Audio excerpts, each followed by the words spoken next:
It's Vegas, you know. You got the world's biggest strip club out there. The controversy after BoMac and the strap, bruv. It felt like you man was gonna win at whatever cost, bruv. I was a road man that was going home to a £1 million mansion every night. You look like a pepperami, bruv. It was mad. Yeah. You know, I'm sitting down at tables with Dan Bilzerian, Neymar. It's you in a car park mashing somebody up, bruv. I was an enforcer in the gang. Them man come with a bag of chat, not me, I put it in motion. Came back whistle fools, Carty's got gyal open. Can't wipe them, it's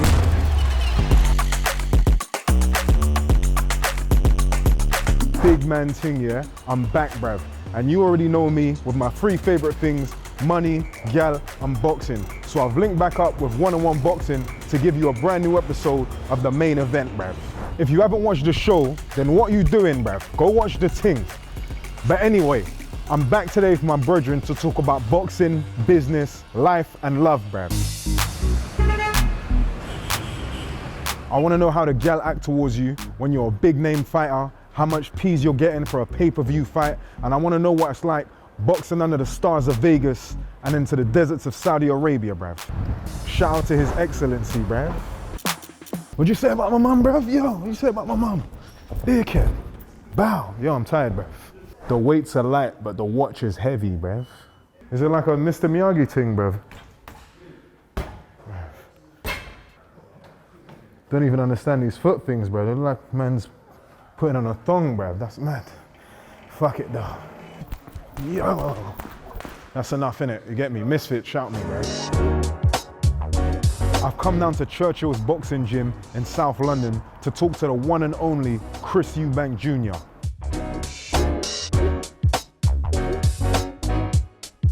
Chris Eubank Jr., former IBO super middleweight world champion, 33 wins, 3 losses, and I'm fighting October 12th in Saudi Arabia on the Riyadh season card.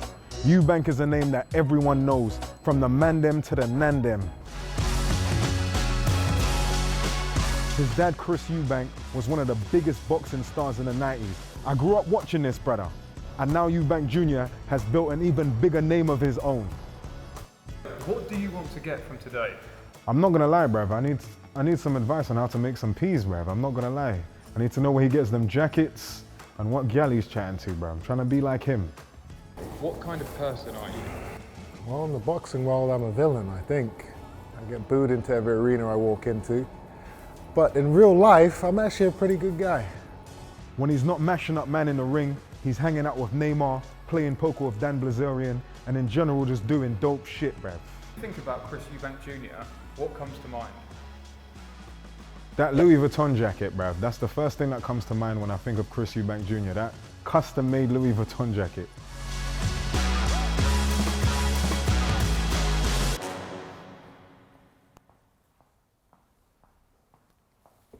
Yes, bruv. What's up, man? You good? Nice to meet you, Good man. to see you, Come man. on, my G.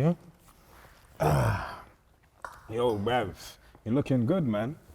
This is what we do, man. Skin glowing, bruv. What cream you using? They're using Razak right now. It's You a look secret, good. man. It's a secret stuff. Come on, come on. Well, bruv, I came prepared, you know. Okay. I came prepared right now because I know you're a serious guy. Of I know you're a course. serious guy, so I came with the questions, bruv. You ain't, don't think I'm playing about, bruv.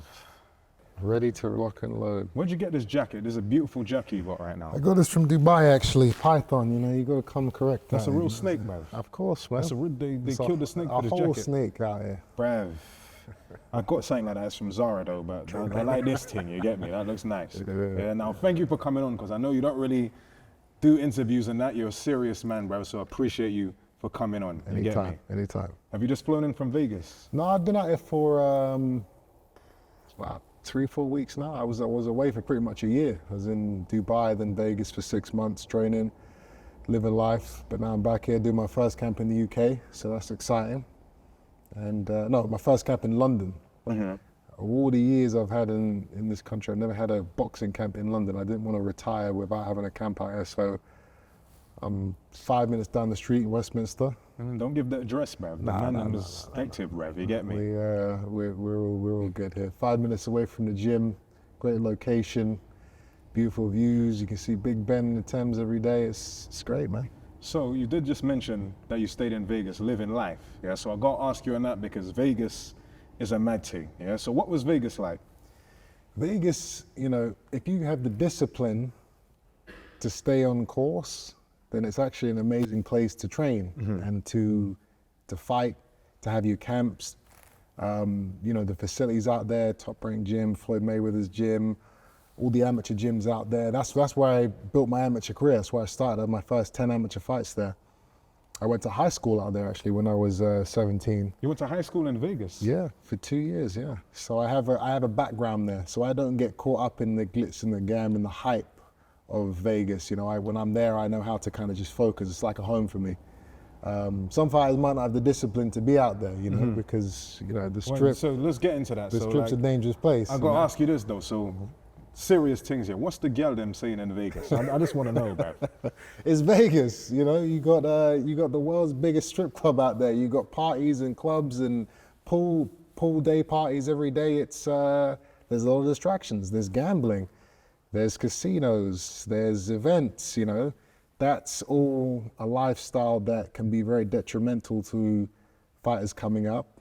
But if you have the discipline, as I said, to kind of stay focused on the task at hand, you can get a lot out of Vegas. So if someone's not disciplined, they could go over there and lose their mind and their money. If you're not disciplined, stay away from Sin City. Trust me, you don't want to go there. I've seen it happen too many times. Guys go over there, they get swallowed up by the scene. You know, that lifestyle. It's addictive. It is addictive. So then they end up on Skid Row selling their bum. Is that where we're going? It gets serious, yeah. Big man thing, bro. Shout out to them man, them on Skid Row, bruv. You get me? Hope you're doing well for yourselves, bruv. You get me? Let's make it work, bruv. Yeah, now, speaking of the lifestyle in Vegas, I've seen some stuff online as well for like the gambling and playing poker, bruv. So you're playing poker with Neymar and Dan Bilzerian, bruv. That's dope. Yeah. How was that? Poker is one of my passions outside of the sport of boxing. It's something that I'm working to get better at, but I've got myself into a position where I can play in these crazy games for a lot of money, and yeah, it's one of the only things actually, and this is why I think I'm kind of so drawn to it, that gives me the adrenaline rush that I get from having a fight. Nothing else in my life. You get the same adrenaline rush from playing poker. You're sitting there with 100K in front of you, you go all in. So say that, you got to rewind 100K, bruv. Like, yeah, these are big games. Real money, like not like pretend. The chips is real money. Real money. So real money. How much is the most you've won and lost on there? Like, let's be real. Don't source it up like you're just winning. Like, how much have you won and how much have you also lost? And as a poker player, you win and lose. You can never win everything all the time. But the discipline of being a good poker player is to take your losses like a man and don't let it affect you emotionally, which is actually a skill that I learned from boxing. When things don't go your way, when things don't go to plan, you build yourself back up. You take it like a man and you keep going. You don't let it mess with your mind.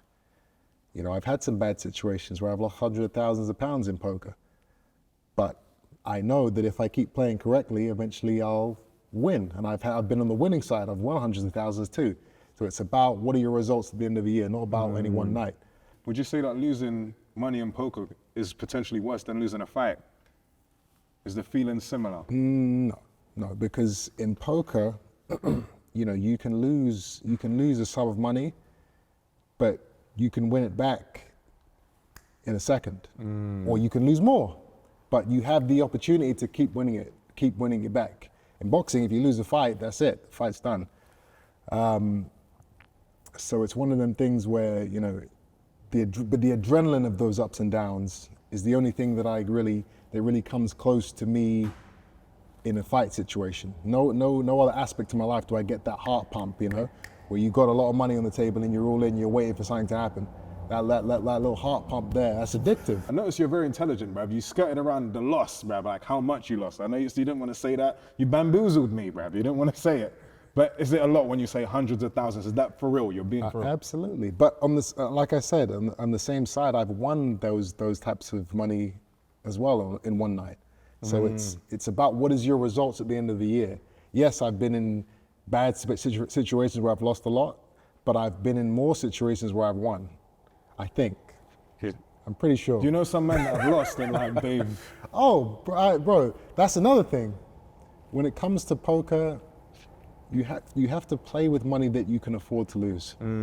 That's where so many guys go wrong. They're playing with money that if they lose, how am I paying the bills next month? Gotta sell yourself, bruv. You get me on Brookston High Street. That's bruv. what I'm saying. You can't put yourselves in a situation. So money management is a huge part of not just poker, but life. Boxing, you know, money management in boxing is so important, and so many fighters F it up.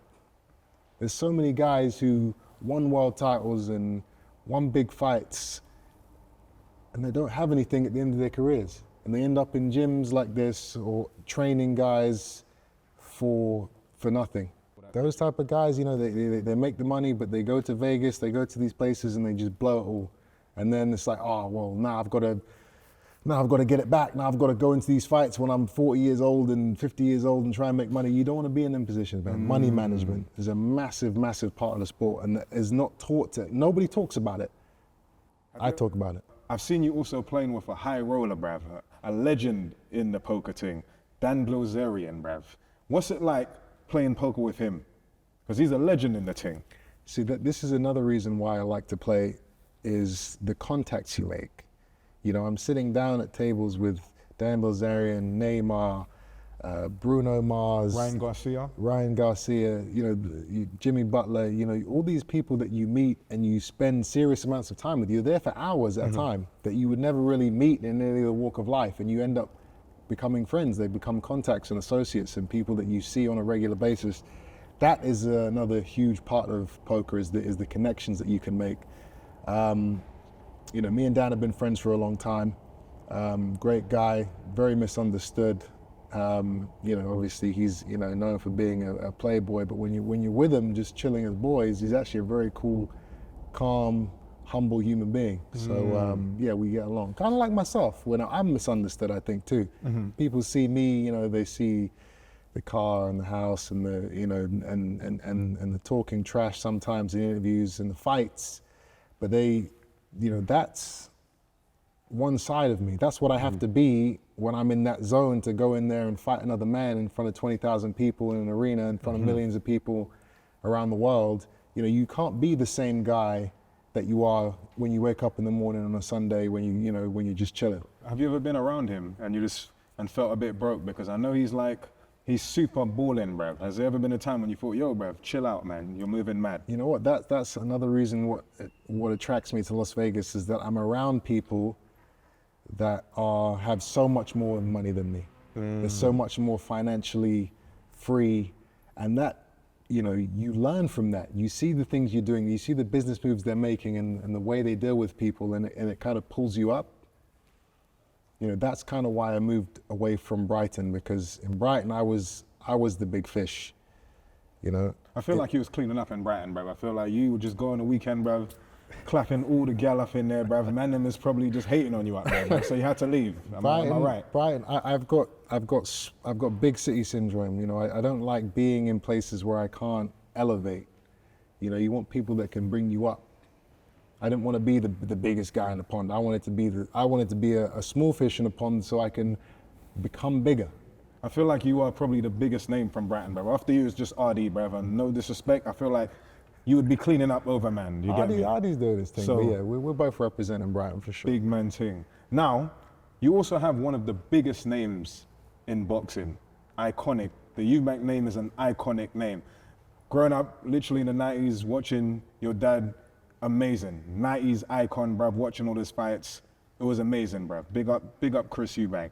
Yeah? How was it like growing up with Chris Eubank as a father? What was that like for you growing up? You know, people always ask me that. I never, obviously as a kid, I didn't look at it like, you know, this is Chris Eubank. He was just dad. He was just dad. You know, all the strange things that he would do and say, and you know, the big personality that he was. As a kid, I just thought that's how dads were. I thought everyone's dad was like that. Obviously, as I got older, then I started to understand, okay, you know, yeah, my old man's different. You know, I'm rolling up to the school in a Peterbilt truck, you know, and he's getting out with a cane and a monocle. The monocle thing, yeah. Yeah. He was drippy with it, man. I'm not gonna lie. He's got his Gucci. He's got his Louis Vuitton it's not a purse, a man bag, A we'll man call bag. it. And he's got, you know, the man bag's full of all these things and autographs. He's handing them out to all the girls and the kids. And I'm like, wow, man, this is... Is that something that you wanted growing up, like you aspired? It wasn't at first, but then once I started getting to, you know, 13, 14, 15, I was like, I want, you know, how do I get that? You know, how do I become this successful, this character, this person that everybody loves, everybody respects? We go to a restaurant and the food's free. You know, we go to, there's a line, you know, come on, Chris, come in front, and everything, he got all the respect everywhere he went.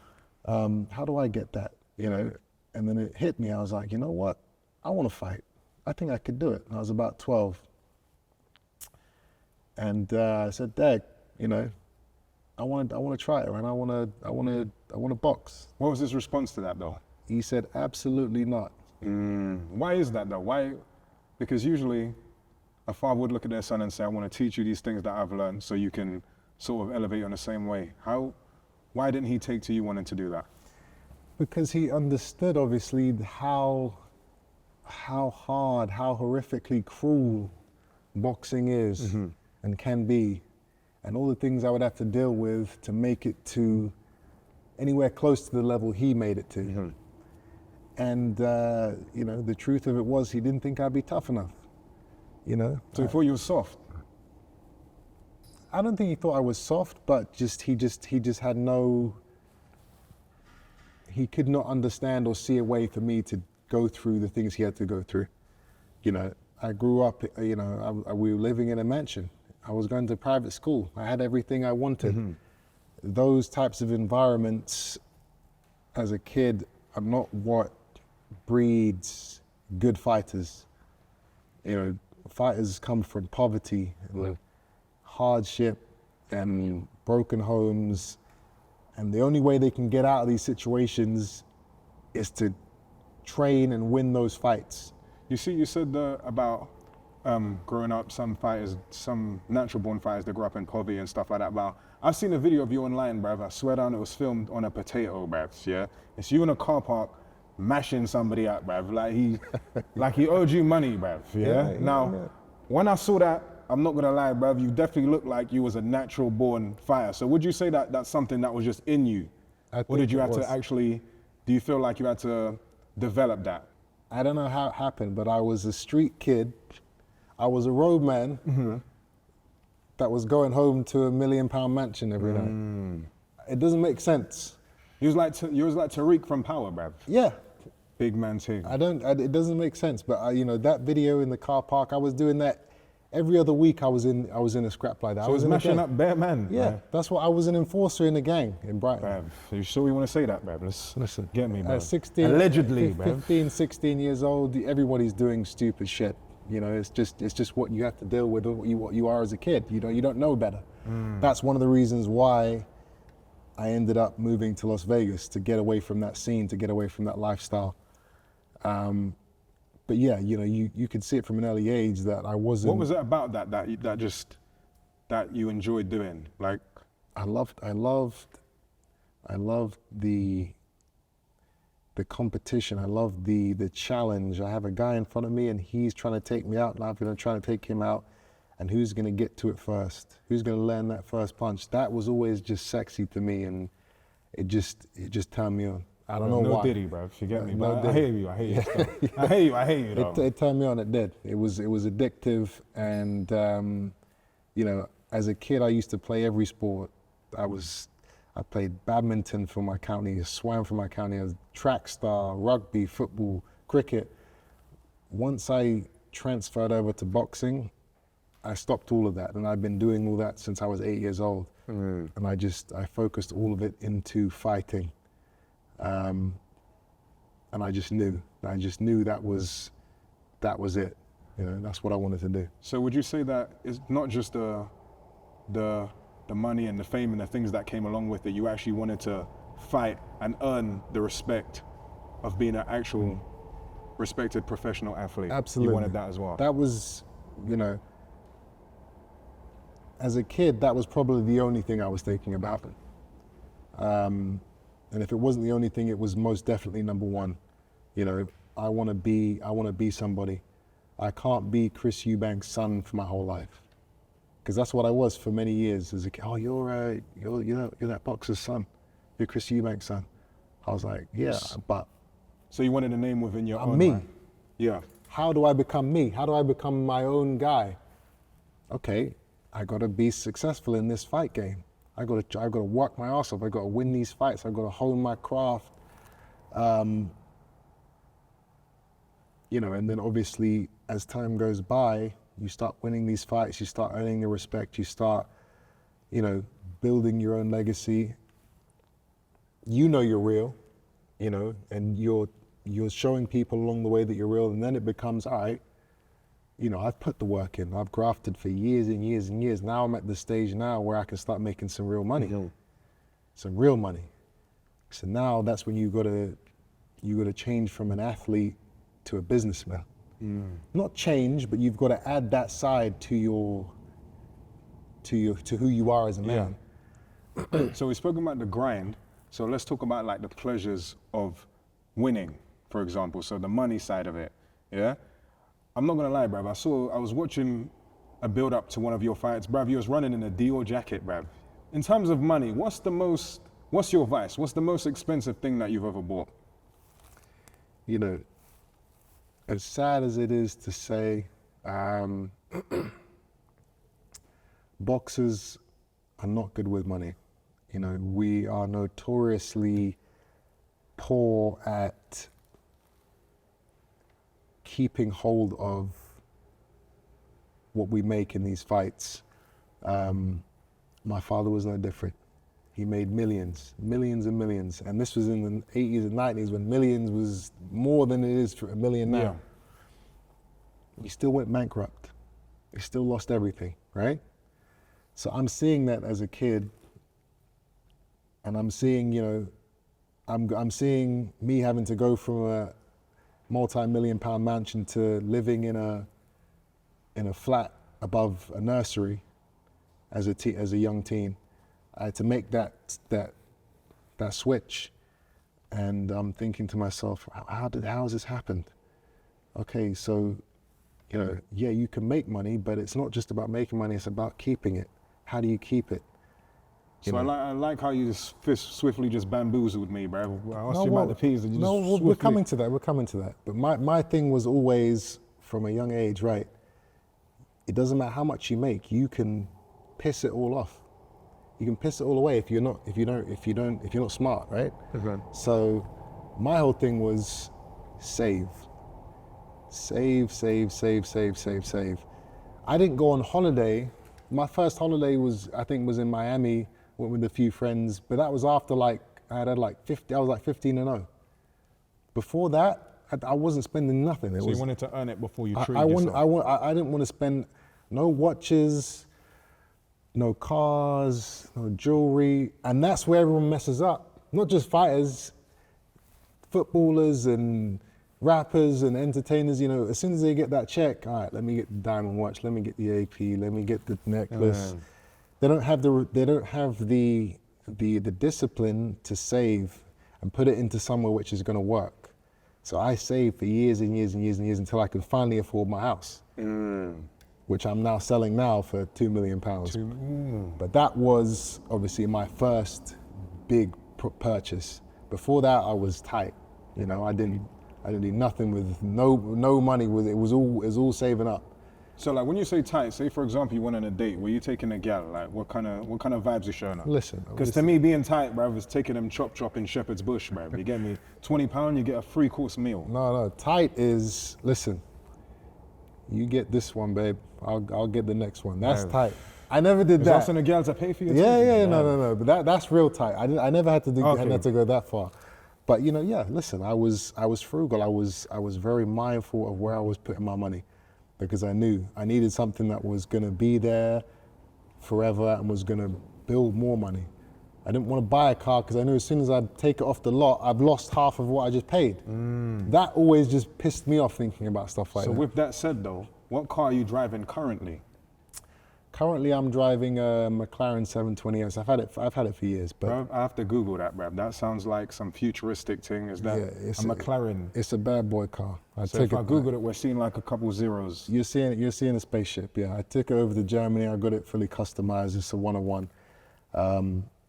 But like I said, you know, once you get to a certain level, then you can have your fun. See, I'm trying to get to that level, bruv. I want to pull up in a McLaren and see the hate in the man's eyes when they look at me, man. It's Do you nice. feel that when you go out and then you just pull up and you feel it? Well, I mean, yeah, sometimes you feel hate. Most of the time, it's love, because especially for someone like me, they know what I've had to do to get that. You know, if you're some reality TV star, some TikToker, some YouTuber. Trying to disrespect me, bruv. No, but I'm just saying, let's go, man. That's where you can get hate, because some people will be like, oh, well, they don't deserve that. You can't say that about somebody who's had to fight 36 times. Sure. But you can also mash them up if they get rude, bruv. And if push comes to shove, then I can grab them by the neck and sort them out. You know? Take the gyal in the McLaren. You get me? Big man thing. It gets like that. Yeah. So, you're always flying around the world, always traveling. Where's your favorite place to travel? I have been most places in this world, and I don't know why, but America, I always just seem to go back there. I love it. I love that lifestyle. I love the mentality. I love the opportunity. You know, they have a very different mindset to the UK. You talk about hate, you know, when you pull up in a car. Out there, the American mentality is, wow, look at that. That's amazing. I want to be that. You know, they praise that type of thing. The nice cars, the nice, outfits, the houses. That's like here it's like flash bars. Yeah, here you got to tell people that you're still catching a night bus. You get me on the train. I don't know what it is about society out here, but it's like, he's flash. He thinks he's all that. And it shouldn't be like that, you know. If you've worked hard for your money and you've earned your money, however you've earned your money, if you want to spend it the way you want to spend it, nobody should be upset about that. I never understood that. When I was coming up, when I didn't have anything, and I saw guys with the cars and the houses, I was like, wow, how do I do that? That's amazing. I was never like, that was just never in me. I definitely agree with that, because the UK is bad vibes, bro. I don't know why that is. So America, and more recently, I've been spending a lot of time in Dubai. Dubai is an amazing, amazing place. You know, I've got property out there, I've got business out there. You know, I can wear this watch anywhere in Dubai and not have to worry about somebody coming up behind me. I'm not gonna lie, bro. I feel like you could wear that anywhere in London, bro. I could, Nobody's yeah. gonna do anything, but bro. you know, I'm just for everybody. You can wear something nice. You can have a bag. You can have a car. It's not gonna get robbed. You're not gonna get held up. No one's coming into your yard. That is amazing to me. Yes, safety. That is you can't put a price on that. And it's a shame that we don't have that in this country. And it's a shame that it's not that like that in America too. But at least here we don't have guns. Well, not widespread like it is in the States. Yeah, now it's people just on mountain bikes, bruv. All in black, just phone's gone, wallet's gone. You know, get me? I saw someone Beats headphones was gone. Just plucked it right off the guy's head. If you get me. You know. You track it to the man's house, bruv, you still ain't gonna get it back, bruv. It's long. It's dead. But speaking of which though, let's get to the boxing, bruv, because literally you're a legend in the ting, bruv, so I definitely want to get to that. So congratulations on the rematch with Liam Smith. The build up to that was amazing, bruv. You get me? You got your redemption. And also the controversy after BoMac and the strap, bruv. It felt like you man was gonna win at whatever cost, bruv. You get me? So shout out to BoMac. How was that when everything happened? Like, what did you think when you heard about him with the strap and that? Oh man, obviously it was later found out that it was a mistake, that he had it in his bag and forgot it was there, whatever. But obviously when I first got the news, I'm thinking to myself, I remember him telling me a story about when he came here before when someone tried to rob him in London. So in my head, I'm thinking, all right, so he just wanted to make sure nothing was going to happen to him again, but it wasn't that, he just made a genuine mistake. yeah, that was, you know, you can't write this stuff, man. But something crazy always Yeah, seems to you happen. definitely can't write that. I think that is one of the biggest random moments in boxing. Like looking back at it as I'm glad everything worked out, but looking back at it was a very like strange moment, but I'm glad everything worked out Yeah, for him. we But it got was him back home, and he's allowed back in the country whenever. so he will come back as well. So Yeah. he's not turned off by the whole thing. No. Big man thing. Shout out to him, man. Shout out to BoMac, bruv. You get me? Did he tell you how it was in the Was he in actual prison in the UK? Yeah. How did he find that? Did he tell you? Yeah, he told me some fun little stories. I can't go into detail. I get but, you. I hear that. But he it's not, had, it can't be like America though, bruv, because No, the American prison system is nuts, man. you go there, bruv, make a shank out of a toothbrush, bruv, and put it in you, I mean, bruv. listen, it's gritty out here too, but I think in America it's just a different level. The gangs they have out there. There's just so many more people as well. Yes. I told you about Dubai. Now the prison system out there, that's really where you don't want to go because you know, and in America right here, at least you get a phone call. Let me call my lawyer. Out there, there's no phone calls. There's no phone. Nothing. You know, So who you calling? Yeah, who you calling? Just stay there, and we'll deal with you when we want to deal with you. So you just got jam. You got a TV in there, PlayStations. We got PlayStations here. They got Nothing. You know, some people say it's, you know, human rights and, you know, it's not right and all this stuff. But listen, if that's what it takes to make sure that you're in a system where there's no crime, then I'm happy for them to be doing whatever they're doing out there in those prison systems, because it's stopping the criminals from coming there. So on that note, big man thing, man them stay at jail, bruv. You get me? It's free out here, bruv. There's gyal, and we got Fanta lights, bruv. So big man thing, it's looking good out here, bruv. Free, you get me? So also, I gotta say this because I was actually gonna be attending a fight that would have been iconic in the UK, and unfortunately it didn't happen. That was you versus Conor Benn. And I was proper looking forward to that, bruv. I told my gyal we were getting front row seats, everything, bruv. It was gas. And then I think the day before, just everything fell apart. How did you feel when all of that happened? Yeah, that was another thing. You can't write this stuff, man. The guy gets popped 2 days before the fight, and it's off. You know, it's still hard to believe that it happened, but it's actually you know, everything happens for a reason. So when I got the news that the fight was done, well, actually, I didn't get the news. You know, members of his team still tried to make the fight happen. You know, they were saying to me in my hotel room, what will it take for us to still go through with this fight? I said, you got to pay me $1 million. If I'm gonna get in there, So you'd have done it for $1 million. If I'm gonna get in there with a cheat, you got to put an extra $1 million on top of my purse. So you'd have taken $1 million and fought him on while he was on the cod liver oils. Yeah. Yeah. That's how confident I was gonna beat him. You was that confident because I remember when that happened as well. The picture of you came out as well. How hard you trained to make Still weight. cut the bruv. weight, yeah. You look like a pepperami, bruv. It was mad. Yeah. How hard did you train for that fight, bruv?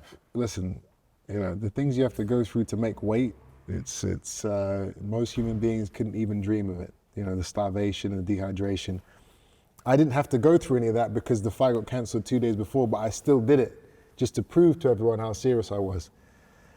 The fight didn't go through, and I was pissed. But looking back, it's actually an amazing thing that it didn't go through, because now, you know, the fight will happen. The fight's going to happen within the next 12 months. That's what I was going to ask. Is that something that you still would like to pursue in Absolutely. the future, you versus Conor It Benn? has to happen, because now it's not just, oh, well, you're both your dads fought, your old man fought, they were enemies, so now you guys got to fight. Now we have our own beef. Now we have our own history, our own story. And now the fight is 2x, 3x, 4x bigger. So now you've kind of got your own rivalry now with him in some ways, your own story. Yeah, so it's a bigger fight. There's more money involved. It's a bigger animal. So it was horrible at the time, because, you know, I was already spending the money that I was gonna get. You know, I was putting down payments, I was investing, I was doing things with the money that I didn't have yet, and then the money didn't come. So I was pissed. But now, you know, everything happens for a reason. Now, speaking of Conor Benn, I want to ask you about someone who's also very much linked to him, and that's some people love him, some people don't love him, and that's Mr. Eddie Hearn. What's your thoughts on Eddie Hearn and working with him? Yeah, it's, they're promoters. They're promoters. So you don't take anything personal? I'm not going to say that, but I understand the game. I don't trust any of these guys at all. They're not good people. Let's just put it that way. You see, a lot of people, when they think of promoters and they think about the bad side, they think of people like the Don Kings of the past. So would you say that things aren't very different from how they were in the past? They've There's just no maybe... difference. They flower up, but they're the same guys. Nothing's changed.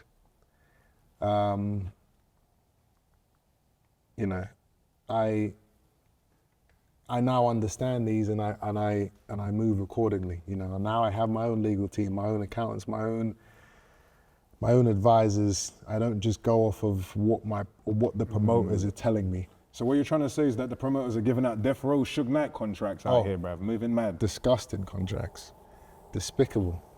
And the sad thing is that boxers are not educated guys in general. Most of us didn't go to great schools. They were in the gyms, so they don't know about percentages and image rights and all the things that are going on in the background that you should be making money off of, that all the promoters are taking from. They don't know about any of that. They just see, all right, there's a number here, I can get a chain, I can get a house, I can get a McClizzy, I can get, okay, yeah, I'll sign. Okay. They don't look at all the pages of small print which lock them into these mad things that they can't get out of for years and years and years. So when we see certain fighters moving a bit disgruntled, there is more to it than what we're just seeing. Absolutely.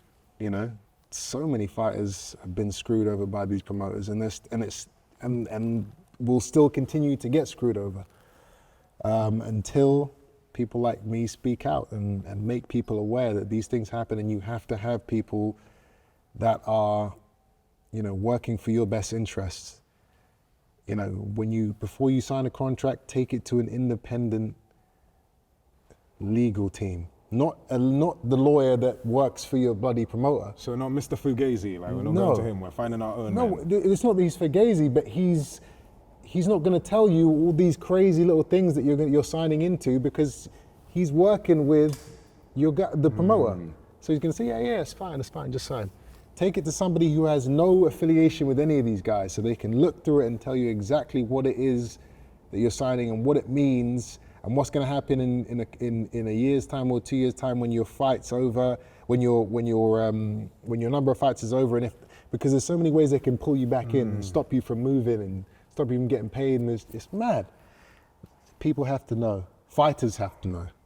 Speaking of fighters now, I've seen on Twitter sometimes a few tweets from you talking about, and a few interviews just talking about Canelo. Is that a fight that you would entertain in the future, you versus Canelo? Absolutely. Is that a big fight in boxing, would you say? That fight they were trying to make that fight for this September. Me being the businessman that I am, understood that the deal they were giving me was no good. What would you say? Canelo's trying to pay you in chicken wings. What's going on? Listen, for a guy who's making, 35 to 50 million a fight, don't offer me the numbers you were offering me. Not that they were, to a normal guy in the street, that's life-changing. It's not life-changing to me. And I know what's being made everywhere else, so don't give me those numbers. So that was one issue.